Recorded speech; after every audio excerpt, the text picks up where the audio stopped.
বাচ্চা খাবার খাওয়ার সময় ভুলেও তাতে মোবাইল দিবেন না। যদি দেন তাহলে মারাত্মক 3টি বিপদের মধ্যে আপনার বাচ্চা পড়বেই পড়বে। খুব সাবধান। আজকাল আমাদের বাচ্চারা যখন খাবার খাওয়ার সময় হয় তো খাবার খেতে চায় না। বাচ্চাদের ন্যাচারাল একটা নিয়ম, বাচ্চারা খাবার খেতে চায় না, তারা একটু দুষ্টামি করতে পছন্দ করে। তা আমাদের গার্ডিয়ানরা, আমাদের মা বাবারা বিশেষ করে ওই সময়টাতে বাচ্চাকে কাবু করার জন্য, বাচ্চাকে শান্ত করার জন্য তার হাতে একটা অ্যান্ড্রয়েড সেট ধরায়া দেয়। এরপর সেখানে চালু করে দেয় টম অ্যান্ড জেরি, আরো কি কি আছে, তারপর নাটক, সিনেমা, মুভি, রিলস, টিকটক, এগুলি বাচ্চার সামনে ধরিয়ে দেয়। আর বাচ্চা দেখতে থাকে, মুখ দিয়ে খাবার গিলতে থাকে।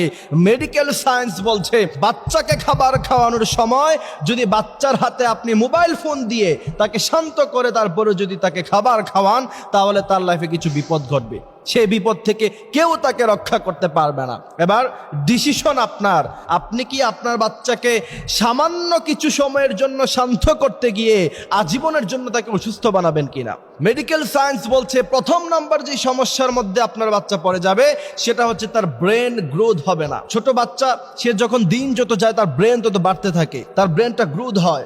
আস্তে আস্তে সে বুঝতে শিখে, কথা বলতে শিখে, চিন্তা ভাবনা করতে শিখে। কিন্তু এই মোবাইল ফোন আপনার বাচ্চার কাছে থাকার কারণে, এই মোবাইল ফোনের মধ্যে যে ম্যাগনেট ইউজ করা হয়েছে সেই ম্যাগনেটের কারণে আপনার বাচ্চার ব্রেন গ্রোথ করা কমে যাবে। আপনার বাচ্চার ব্রেন গ্রোথ হবে না। তো খাবার খাওয়াচ্ছেন আপনি তাকে, এমন সময় তাকে আপনি সব সময় মোবাইল দিয়ে তাকে শান্ত করে রাখছেন, কিন্তু আপনি বুঝতে পারছেন না আজীবনের জন্য সে অশান্ত হয়ে উঠছে। দ্বিতীয় নাম্বার যে বিপদ হবে আপনার বাচ্চার, আপনার বাচ্চাকে খাবার খাওয়ার সময় আপনি যদি অ্যান্ড্রয়েড সেট তার হাতে দিয়ে দেন, দ্বিতীয় নাম্বার সেই বিপদ হবে, মেডিকেল সায়েন্স বলছে বাচ্চার মুখে অথবা যেই কোনো মানুষের মুখে যখন খাবার যায় তখন তার ব্রেন হরমোন রিলিজ করে এবং তার ব্রেন তাকে নক দেয় যে তোমার জিহ্বাতে খাবার এসেছে, সুতরাং এমন হরমোন রিলিজ করতে হবে যে হরমোন দ্বারা খাবারটা হজম হবে। কিন্তু আপনি যখন আপনার বাচ্চার হাতে মোবাইল দিবেন, ব্রেন থেকে সে নক দেয়া বন্ধ হয়ে যাবে। মেডিকেল সায়েন্স বলছে বাচ্চার হজমে সমস্যা হয়ে যেতে পারে। আপনি চিন্তা করতে পারছেন,